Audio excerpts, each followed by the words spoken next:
several ways that we can restrict grazing access in horses and ponies. One of the best ways is through the use of a grazing muzzle.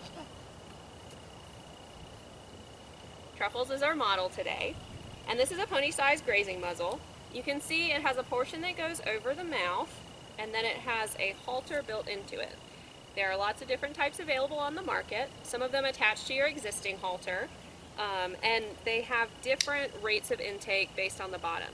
Something that I remind people is every year before you put your grazing muzzle on, make sure that the hole is still small. We've got lots of really clever horses and ponies that eat out that hole and make it bigger, and then they can get as much grass as they want. So this is a brand new one that I picked up at my local feed store, More Equine. And Truffles here is going to model it for us. The basket goes over the nose, and then the halter portion goes behind the ears. They're very adjustable.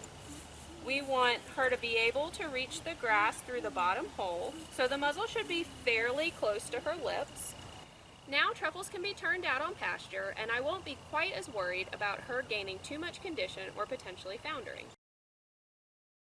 Include keeping your horse off pasture during certain times of day or letting the horse on pasture for only a couple hours per day. Early morning is typically thought of as the safest time to put horses on pastures, as the pasture grasses have used up most of their carbohydrate stores overnight. Times to avoid putting horses on pasture would be in the evening, when carbohydrate stores are at their highest. While it sounds like a good idea to only allow a horse out on pasture for certain hours of the day, horses are really good at eating a lot in those hours.